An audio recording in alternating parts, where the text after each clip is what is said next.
está ouvindo o Cresça Cash, o podcast do Cresça Corretora.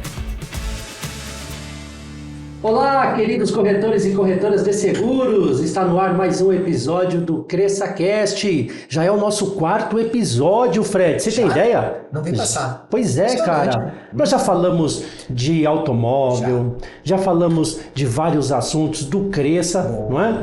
Já falamos das marcas. E agora? Agora chegou, sabe aonde? Chegou na empresa. Chegou na empresa, é mais corporativo. Agora, exato, exatamente. Seu Manuel, dono da padaria, bora fazer um seguro dessa empresa. Mas claro, né? Tudo isso será discutido ao longo do nosso podcast. Eu sou o Will, sou corretor de seguro, sou professor, palestrante e aquele bate-papo que vocês já estão acostumados de corretor para corretor. Fredão também. Mas tudo que ele faz, menos matemático. Boa, menos mal. A parte atuarial ele pula, deixa, né? com o direito lá. Boa, tá bom. E eu já dei um spoiler, né, gente? Porque hoje nós vamos falar tudo sobre seguros patrimoniais. E temos aqui duas pessoas feras para falar do assunto, né? Eu não vou apresentá-los, eu vou passar essa bola para você. Ah, não, eles tá vão certo. se apresentar. Boa, melhor ainda. Daquele jeitinho especial que já tá virando tradição aqui no Cresça. Eu tenho certeza que o corretor já sabe, mas eles não sabem, viu? Então, é mó barato. Vocês veem a cara de surpresa deles na hora, né? Mas vai lá. Houve um cenário aqui muito democrático para decidir quem falaria primeiro. Então, vamos direcionar a pergunta primeiro para nossa candidata aqui. Fabi. Aí ela já vai se apresentar. Você precisa dizer quem é a Fabi sem dizer o que a Fabi faz. Nós queremos conhecer você, Fabi. A Fabi. E não o que você faz. Depois a gente vai falar muito do que você faz aqui.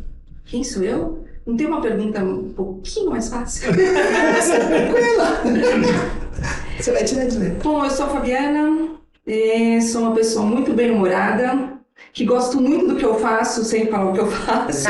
Boa. Gosto muito de ler, sou bastante caseira e acho que é isso. Show, maravilhoso. Mais alguma coisa? Mas não, falou quem é. Eu tô sentada, ninguém vai saber, sou uma pessoa muito alta. Boa. Então, quadra. Pra você que está no Spotify, eu sou muito alto, eu sou muito... Isso, é. Muito bom. E deixar bem claro, antes de tudo, que meu nome é Fabiana. Isso aí, importante. Muito bem. Se alguém me chamar de um nome diferente aqui... pode acontecer ao longo do Gente, se falar outro nome é risco excluído, já é. Por favor, é isso mesmo. Obrigada. Agora eu vou falar o que a Fabi faz. A Fabi é superintendente de riscos patrimoniais, não é, Fabi? Exatamente. Então... Cuida de riscos de empresariais e condomínio. Boa, é isso aí. Então já deu um spoiler aí do assunto, hein? Se prepara, muita coisa boa aí. Até porque, eu não vou deixar já o assunto. Agora, o nosso próximo convidado. Vai lá, Fred. Agora a gente vai falar com o Igor, que também, depois você fala o que ele faz. Igor, Tá você bom. também precisa falar. Quem é o Igor sem falar o que você faz? Bom, muito bem. Primeiro, muito obrigado pelo convite. Muito honrado em estar falando para vocês, corretores. É um prazer muito grande estar aqui no renascimento do nosso podcast. Boa. Agora do Grupo HDI. Então aqui a gente já olha as nossas 3 marcas. E o Igor é um cara que gosta de viajar, né? O Alexandre Vicente, não sei quando que vai aparecer o podcast dele. Gosta de banana. Gosto, principalmente quando tá na vodka. Mandem nos comentários que história é essa da vodka de banana. E alguém... O que é mais legal é que, assim, os relatos do Igor, a gente vê que ele é gente como a gente. Exatamente. Né? Nós não somos tão malucos como ele. Sim. Porque eu fiquei sabendo que ele visita vulcão. Caverna. Vulcão, né? Exatamente. Mas eu fiquei sabendo que o destino preferido dele é a Disney. Não. Justamente não. Foi exatamente o que o Ale falou. Ele falou, foi uma vez e nunca mais quer voltar. Nunca mais eu fui, só para dar um gostinho das minhas preferências de viagem. Os 2 últimos países que eu estava eram Armênia e Geórgia. Olha aí. Talvez as pessoas nem saibam onde fica a Geórgia. Armênia é a estação do metrô. Quase! Um pouquinho mais longe. Muito bem. Então isso demonstra um pouquinho quem o Igor é. Boa, legal, Igor. E, gente, para você que ainda não conhece o Igor é o vice-presidente do Grupo HDI. Então, por isso que nós trouxemos 2 pessoas aqui com muita bagagem, com muita propriedade, para falar do produto patrimonial, mas nós vamos nichar, né? Porque quando a gente fala do patrimonial, compreensivos, é um leque, né, gente? Então, hoje o foco vai ser o empresarial. E condomínio, vamos falar um pouco de condomínio Vamos também. Boa, maravilha. Também, então, né? Além Boa, padaria. exatamente. Bora chamar o síndico, Do né? Tim Maia. Do Tim Maia. Que cantava a música do Manuel. Aqui nós temos algumas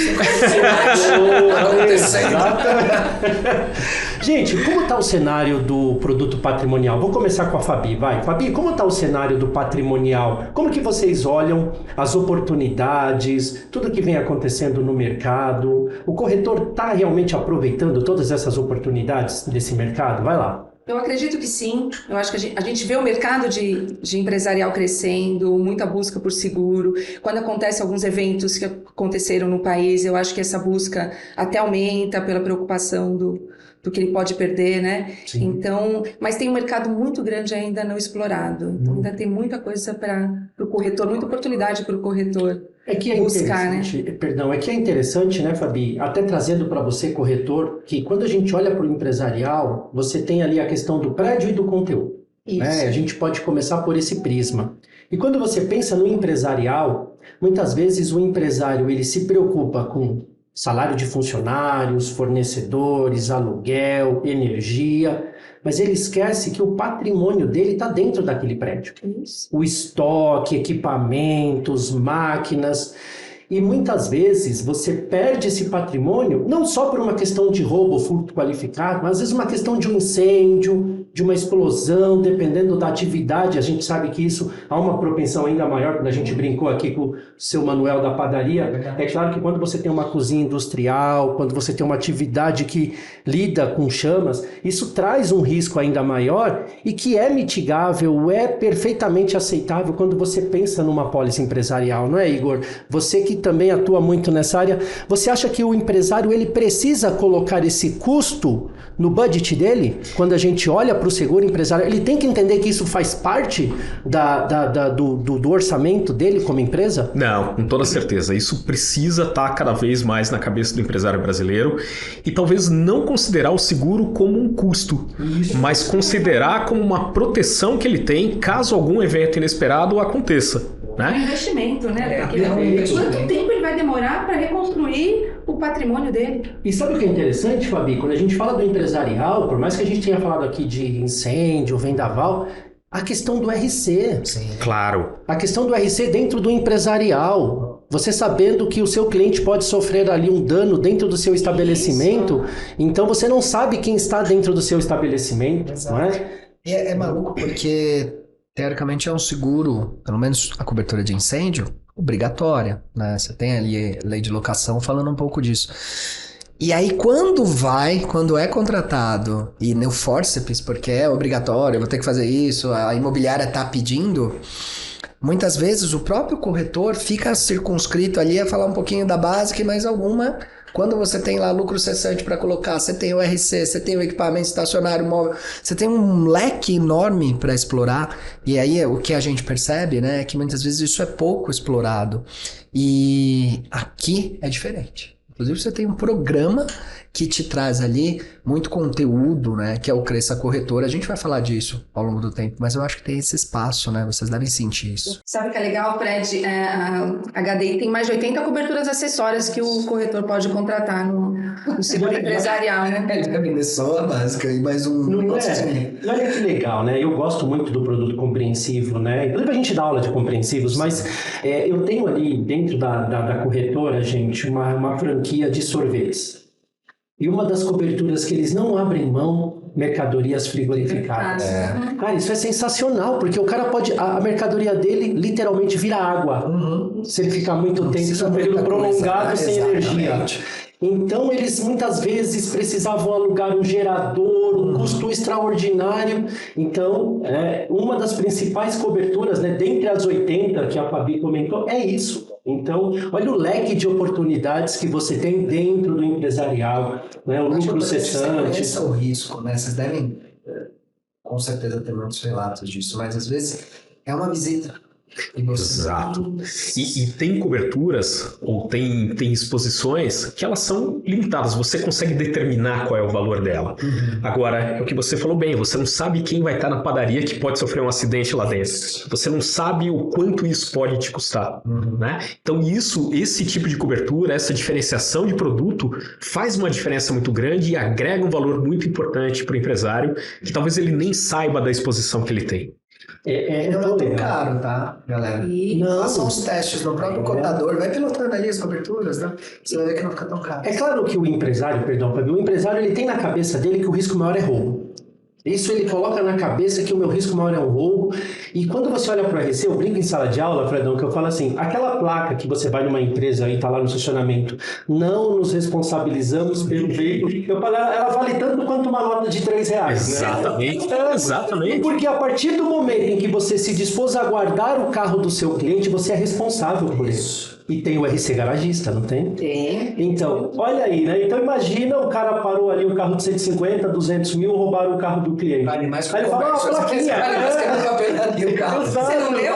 Você não leu a plaquinha? Vai falar isso, né? Então, esse é um ponto interessante, né? Mas o perfil aí, uma dúvida que talvez o corretor tenha, né? Onde nós estamos focando aqui na companhia?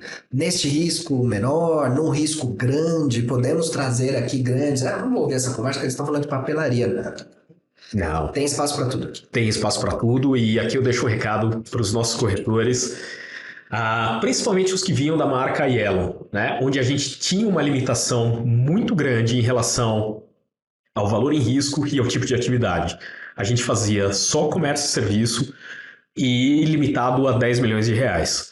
Hoje a gente continua fazendo comércio e serviço na marca Yellow, mas aqui a Fabi pode dar uma notícia que a gente vai poder aumentar um pouquinho esses limites. E dentro do grupo HDI a gente consegue fazer desde o risco mais simples até o risco mais complexo, né? Então, sem limitação de valor em risco. Claro, talvez a gente não vai entrar com 100% do risco em muitos casos, até mesmo porque hoje quase nenhuma seguradora está fazendo isso. Então, mas a gente consegue participar em co-seguro, a gente consegue fazer resseguro facultativo para complementar alguma capacidade e a gente quer realmente entender o risco. Você falou, uma visita às vezes ela resolve muito problema. O corretor tem muito essa dúvida, né? Não entendi nada aqui me pediram visita, aqui não me pediram visita. Como que é a regra geral das vistorias? Fala para eles a diferença da visita para o corretor entender o risco para montar uma cotação e a visita técnica numa inspeção de risco. Eu acho legal deixar esse ponto bem claro. Sim, né? Antes e após proposta. Boa. Esse é o grande lance. Me corrijam, se riscos maiores a gente visita antes mesmo, não vou emitir nenhuma proposta, não consigo. E outros riscos ali mais do dia a dia, só pós-proposta, precisa de um compromisso mais firme do segurado que ele vai seguir, senão eu fico gastando dinheiro em vistoria, porque custa dinheiro vistoria. Claro. Não é de graça. E vou ficar mandando para orçamentos. Acho que é por aí, né? Não, é totalmente correto, Fred. Para o risco maior, a gente precisa de mais tempo para trabalhar, não tem jeito. Né? Você precisa entender o desenho, você precisa entender o risco. Geralmente são atividades um pouquinho mais complexas. O risco pequeno, o risco menor, a gente consegue tratar muito mais no dia a dia e a gente consegue fazer uma inspeção de risco, que é a segunda etapa, né? Depois de você conversar com o corretor, entender qual é a carteira dele, quais são as necessidades que ele tem, fazer a inspeção de risco em tempo de proposta. E acho que aqui a Fabi tem novidades aí bacanas pra gente. Só complementando, a gente, dependendo do tipo de risco, do tipo de atividade, a gente até faz uma inspeção prévia, antes de mandar a cotação. Até porque determinadas atividades, eu sei que tem uma expectativa muito grande, porque o mercado tem muitas restrições. Então, a gente prefere olhar o risco do que criar uma expectativa, mandar um preço, e a gente sabe que a gente é mais criterioso para aceitação. Então, a gente prefere olhar. Mas grande parte das atividades a gente não faz para tudo, não é inspeção para tudo, mas aquilo que a gente decide fazer, a gente faz em tempo de proposta. E a novidade que o Igor falou é que a gente está reestruturando a área do que a gente chama de engenharia de prevenção, que é a inspeção de risco. Então, estamos contratando engenheiros para inspecionar os riscos, principalmente os riscos mais complexos, e vai atender toda a área do Igor, não só a minha área que é de massificados, mas toda a área de empresarial da companhia. Isso é muito bacana, vai não só aqui em São Paulo, mas a gente está reestruturando aí para atender o Brasil. E aproveitando essa reestruturação, gente, o que aconteceu no Sul, todo mundo, né, se solidarizou, entendeu que foi algo atípico. E como foi para vocês, né, lidando com produto patrimonial, com o que aconteceu ali no Rio Grande do Sul? Claro que a companhia ela tem uma presença forte no Sul, a gente sabe disso. E como foi essa questão? Isso mudou precificação, mudou subscrição, mudou produto? Vocês entenderam algo que de repente, olha, olhando para o que aconteceu, a gente pode fazer algum ajuste, alguma alteração? Como foi essa questão, Igor? Olha, a gente ficou muito triste com o que aconteceu no Sul e a gente vê que o tamanho da tragédia é muito maior do que o universo segurado, né? Então a gente vê principalmente o pequeno empresário sem uma cobertura securitária, tendo que começar do zero e ver realmente todo o investimento, às vezes o investimento de uma vida inteira ser levado pela água. Né? E a gente vê ainda que a cultura do seguro às vezes ainda é entendida também como um custo, né? Como a gente falou no começo do programa. Exatamente. Hoje a gente tem uma cobertura de resseguro bem sólida, bem robusta, que ajudou muito a gente a passar por essa tragédia, né? Vamos dizer assim, sem um impacto financeiro relevante na companhia. Né? Uma pulverização muito, muito grande. E isso que o Igor trouxe no Vida, gente, é tão... No Vida não, né? Falando ali de recomeçar, eu lembro muito que eu falo que o seguro como um todo, ele lembra aquele jogo, o jogo da vida, por isso que eu falei do Vida. Por quê? O jogo da vida, não sei se vocês já tiveram oportunidade, quando você cai numa casinha lá, e aí ela diz assim, olha, seu imóvel pegou fogo e você não tem uma pólice de seguros, volte 5 casinhas. Exato. Isso é a vida real. Exato. Isso é a vida real, que é o que o Igor acabou de trazer aqui, que infelizmente pequenos empresários do Sul vão ter que recomeçar, remar tudo de novo, e às vezes era um custo baixo. Nem consegue, às vezes, recomeçar. Nem consegue, Fabi, perfeito. Verdade, perde o jogo mesmo, porque não vai até aquele tabuleiro. Exato. O cliente tem outra percepção, é engraçado, se você falar, não o segurado, o cliente da loja, o cara vai comprar na padaria, você perguntar pra ele, ele fala, não, certeza que os caras têm seguro. E não é a realidade. Não é a realidade. Então, assim, tem uma oportunidade aqui enorme. E tem outro ponto, Fabi. Quando a gente olha para o seguro empresarial, o corretor ele precisa entender que é uma consultoria. Ou seja, o cliente quando pergunta quanto custa o seguro da minha empresa? E aí o corretor muitas vezes pega uma pólice de uma outra empresa, uma pólice parecida, e ele coloca ali alguns valores aleatórios. Tá errado isso. Eu não sei quanto o cliente tem de estoque, eu não sei qual que é o que ele tem de equipamento. Então, a visita que a gente falou agora há pouco, ela também pode ser até para estreitar esse relacionamento e conversar com o cliente. Olha, vamos olhar o que você tem de estoque, o que você tem de mercadoria, né? Vamos analisar todo o risco aqui, porque isso mostra que o corretor tem esse olhar mais, essa preocupação de consultor. Porque senão o cliente acha que o seguro empresarial é um produto de commodity. Então é só jogar aqui umas coberturas. E isso é tão importante porque às vezes na hora de um sinistro, se o produto não estiver de acordo ali, né, não vamos entrar no mérito do rateio, porque aí seria um outro podcast, mas se o valor em risco ali não condiz com o que ele declarou, o LMI ali no risco total, complica para o cliente. E mesmo quando a pólice é do corretor há muito tempo com esse segurado, é importante ele atualizar os valores. Boa! Porque a gente sabe como é que está a inflação, como é que está material, tudo. É bom ele sempre atualizar para não correr o risco de hora que aconteceu Claro. Exatamente, a hora que aconteceu o sinistro, você vê que não tem verba suficiente para pagar. Então, o custo de reconstrução muda muito. Mudou muito, né, ao longo dos anos. Principalmente no pós-pandemia, né? Sem dúvida. Esse custo de reconstrução, vocês trouxeram um ponto legal quando a gente estava conversando aqui, acho que vale a pena pontuar, né? Fala aí. E a gente, a gente não toma água, não, fala. São poucas as apólices que tiveram atualização depois da pandemia. Você tá vendo isso? Que depois da pandemia. A gente vê muita apólice sendo renovada ao longo dos anos. Com o mesmo LMI de incêndio ali, por exemplo. Exato. Olha aí. Então, corretor, o que nós estamos falando, né? Muitas vezes, na hora de precificar ali para apontar um LMI de uma cobertura de incêndio, as pessoas confundem muito com seguro alto. Por quê? Porque num sinistro de automóvel, a companhia compra o carro do cliente. Então ela paga valor de mercado. No veículo alto, tabela VIP. Quanto custa seu carro na tabela? 150 mil? É o que eu vou pagar.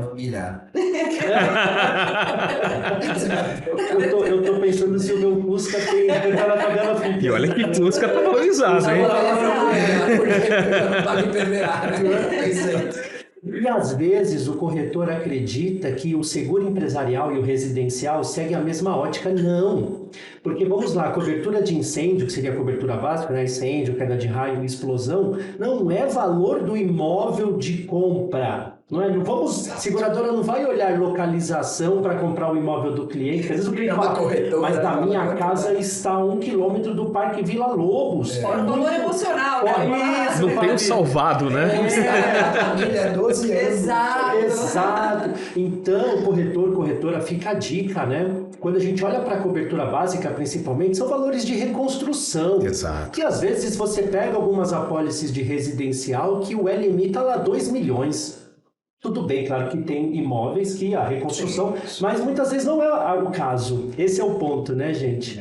Então, o valor de reconstrução, ele tem que ser avaliado, né? Isso é uma conversa com o segurado para entender ali o tipo de acabamento, o que ele tem. É uma explicação, né? Porque o segurado não sabe, ele vai querer fazer pelo valor. E às vezes gasta mais no seguro porque está fazendo pelo valor de. Aí fica mais caro. E aí ele perde para um concorrente, para um outro corretor, um banco, às vezes. Por quê? Fala, mas eu consegui o mesmo seguro residencial lá mais barato, empresarial, por conta disso. E até aproveitando esse gancho, gente, né? Na cabeça do cliente, não sei se vocês percebem isso, o cliente acha que o risco de um empresarial e um residencial, ele é semelhante ao risco do automóvel, né? Vai pagar proporcional, ele não é. Não é, gente. De jeito nenhum. Então, muitas vezes, o seu cliente, ele não pede uma cotação, ele não pede uma proposta, porque ele faz uma conta de padeiro na cabeça, né? Se o meu carro que custa 100 mil, eu já pago 3, 4 mil de prêmio, imagina quanto eu vou pagar do meu apartamento de 1 milhão? 40 mil por ano? Né? Essa é a conta de padeiro que ele faz. E deixar um spoiler já para o próximo podcast, quando a gente falar sobre o residencial, falar sobre o HDI Duo. Ah, esse produto é maravilhoso. Esse produto é maravilhoso. A gente começou com o Rafa. Com o Rafa. O Rafa falou do alto e a gente... Isso. Aí a gente puxou o Duo. Aí a gente não entendia. Ele falava assim, eu quero tirar a residencial. Vai dar ruim. Aí a gente tirava, ficava mais caro. E o Duo é maravilhoso, né? Porque é uma porta de entrada para o seguro patrimonial. Tem ali um limite menor, tá? Claro. Mas é um produto maravilhoso. É uma proteção. É claro que é. Sensacional. Agora, gente, falando um pouco dessa harmonização das marcas, né? Claro que houve aquisições, teve a questão da Consumer, e aí a antiga Liberty, que agora virou Yellow, né? E aí como fica a questão tanto do residencial, do empresarial, como fica isso para o corretor? Porque agora o corretor ele tem mais de uma opção ali para cotar um seguro empresarial, por exemplo, né? HDI, Yellow. Como que fica essa questão para o corretor? Eu acho que ele ganha bastante porque a gente vai posicionar as marcas também de uma maneira diferente. Legal. Assim como o Rafa deve ter falado no automóvel, que tem um posicionamento de marca um pouquinho mais premium na Yellow. A Yellow ela vai ficar muito mais com a parte de comércio e serviço, limites menores, mas com uma qualidade e um diferencial de produto maior. Enquanto a marca HDI ela vai ficar com todos os riscos, todos os grandes riscos, por exemplo, e tudo que a gente faz hoje na Yellow e fazia na Consumer. Tanto que a Fabi veio da marca Consumer, veio da antiga companhia, justamente pela qualidade, pela quantidade de produtos, pela quantidade de coberturas, pela capacidade de aceitação. Então a gente trouxe o time, que foi um dos maiores ativos com a aquisição da companhia, foi justamente a aquisição do time. Ou seja, tem todo esse know-how que veio junto, Exatamente. Né? E acho que a Fabi pode até falar muito mais. Público aqui, gente. É maravilhoso isso, muito bom. É importante falar que agora Consumer e HDI já estão harmonizados. Então Legal. a gente tem hoje um produto, é um dos produtos mais complexos do mercado. A gente tentou pegar as melhores práticas das duas empresas. Então hoje o produto já está harmonizado com as duas marcas. Sensacional. E um gancho também para o corretor incentivar a contratação do residencial e do empresarial é o uso da assistência, né, gente? Sim. A assistência 24 horas, ela tangibiliza esse tipo de produto. Principalmente no residencial. Porque o seguro alto não, o segurado ainda entende que mesmo não utilizando o produto, ele precisa. Muitas vezes o residencial, o empresarial, ele tem essa sensação, né? O residencial da HDI, por conta da caçamba, Exatamente. Da assistência. Eu falava, cara, você vai fazer uma reforma? Sabe quanto custa uma caçamba? É menos que o seguro. E agora a gente tem uma empresa de assistência também. Sim. Isso é um grande diferencial. Claro que é. Porque muitas assistências ainda que virão também, muita coisa nova vai vir por aí. Sim. A gente tem uma flexibilidade muito maior com a nossa própria empresa de assistência. Então isso é um diferencial grande e é um diferencial para posicionamento de marca também. Né? Então isso vai ser muito bacana. Muito forte. E não adianta, eu tenho amigos que o cara fala, eu nem me atrevo a trocar a resistência de um chuveiro. eu pago seguro pra isso. E tá certo, sabe? Às vezes não é a questão do fazer, é o tempo. É o tempo, né? Na empresa, no empresarial, você tem lá também um leque. Tem. É o mesmo argumento. É a mesma coisa. Não tá... Um reparo hidráulico, um elétrico, né? Um desentupimento. O mesmo e até mais, às vezes, né? Porque na empresa, às vezes, se torna mais emergencial, né? Um pequeno vazamento numa residência é uma coisa, numa empresa é uma outra coisa. Sensacional, muito bom. Então, corretor, olha para os benefícios, né? Destaca isso para os clientes, para os empresariados. Né? Os empresários. Até tenho uma dúvida aqui, Fabi, Igor. Tem alguma coisa assim que é a grande aposta de vocês para o próximo ano, seja dentro, olhando patrimonial, olhando empresarial, se vocês fossem, vamos perguntar diferente, se você virasse corretor agora, com as informações que vocês têm, que não são poucas, qual seria a aposta? Assim, os caras vão trocar aqui, eu já ia fazer isso. Eu acho que a aposta é a qualidade da subscrição que a gente tem hoje dentro da companhia. Legal. Capaz realmente de entender o risco e realmente subscrever aquilo e dar a orientação melhor possível para o nosso corretor. Isso é um grande diferencial. Apostar nessa subscrição. Apostar na qualidade da subscrição. E não o cara que olha o escritório e fala, eu aceito o escritório, e olha talvez para um risco um pouquinho mais complexo e fala, esse tipo de risco eu não aceito. Né? Então é entender o risco, entender a qualidade daquele risco, porque um risco mais complicado, claro, ele exige uma qualidade mais alta. Né? E a gente quer selecionar junto com os corretores esses riscos que têm qualidade. Né? Então, trabalhar junto com eles, oferecer um serviço de inspeção de risco muito mais qualificado, de melhor qualidade, justamente para fazer essa aceitação de uma maneira mais fácil, de uma maneira mais fluida com ele. Eu acho importante só frisar isso de um risco, que tem alguns riscos que a gente faz, que são riscos que o mercado tem restrição. Então, tem que ser riscos com qualidade. Então, isso é importante. Mas a seguradora não aceita nada, não é assim. Claro. Tragam. A mensagem é tragam. Ninguém tem contigo também. Exatamente. Eu não sei o que vocês vão trazer. Exatamente. Mas tragam. E o que o Igor trouxe também é um ponto importante, porque quando você aprimora o processo de subscrição, você precifica melhor o risco. Muito melhor. Isso. Então, isso torna o produto mais competitivo. Exatamente. Ou seja, às vezes o corretor usa um multicálculo, eu falo que a gente usa multicálculo. Sim. O meu multicálculo não está cotando HDI. Cota, vai lá no cotador. HDI. Por quê? Porque se o processo de subscrição está aprimorado, a precificação é espelho disso. E vai direto, né? Então... Numa tacada aqui você tem... Isso, então cota HDI, cota Yellow, né? Para que você tenha ali certeza de que a precificação realmente é competitiva. E já que estamos falando de cotar, de precificação, parece que tem um spoiler aí de uma campanha empresarial, não é? Olha, eu até deixo a Fabi falar em relação à campanha, porque como é uma notícia boa, a gente sempre vai deixar ela falar, né? Eu tenho certeza que o Igor já veio do Sinistro. Você não errou. Aliás, antes talvez dela falar da campanha, eu queria falar que também um dos diferenciais muito importantes que a gente tem é nosso time de sinistro. Sem dúvida. Né? Porque é o nosso pós-venda e a gente tem um time muito qualificado, muito técnico, que também atende muito bem os nossos clientes, os nossos corretores. Então, isso é um diferencial muito importante do Grupo HDI. Antes de responder sobre a campanha, eu só queria complementar o que o Igor falou sobre o sinistro, que aqui a gente tem um diferencial, que a área de sinistro trabalha muito próxima com a área técnica. Então a gente tem reuniões semanais para discutir sinistro. Isso aqui eu sei que você recusou, mas dá para pagar olhando essa cláusula. Então esse trabalho próximo eu acho que ajuda bastante. Isso é muito bom. Né? Sim, eu acho que é um diferencial. E a campanha? E a campanha é a campanha agora do Cresça o corretor. Quer Corretor. saber, né? O corretor falou, vamos terminar falando de sinistro? Não. Eu quero terminar falando Nem de eu quero terminar falando de sinistro. O corretor já tá achando que vai viajar com o Igor. O Igor gosta de visitar só lugares exóticos, né? Tem um vulcão na estação Armênia. Isso, exatamente. Quem mora lá? Não, eu vou estar vestido de Mickey.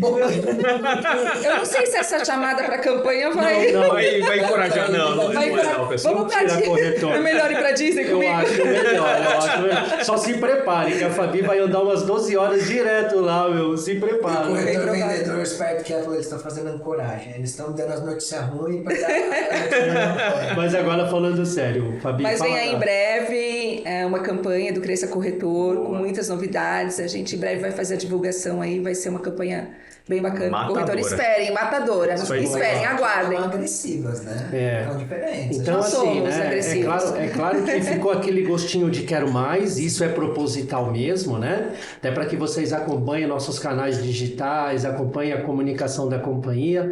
Mais adiante vocês terão muitos detalhes da campanha, mas só fica esse spoiler aí, né? O spoiler é pra você me chamar de novo pra vir aqui. Boa! Eu gostei da brincadeira aqui, entendeu? Pronto. Né? O Igor já vai trazer ali um brinde da última viagem dele lá, uma vodka de Como é banana. que é o nome daquele barato que é espanta-sonho, não? O pessoal usa O filtro do sonho. Isso!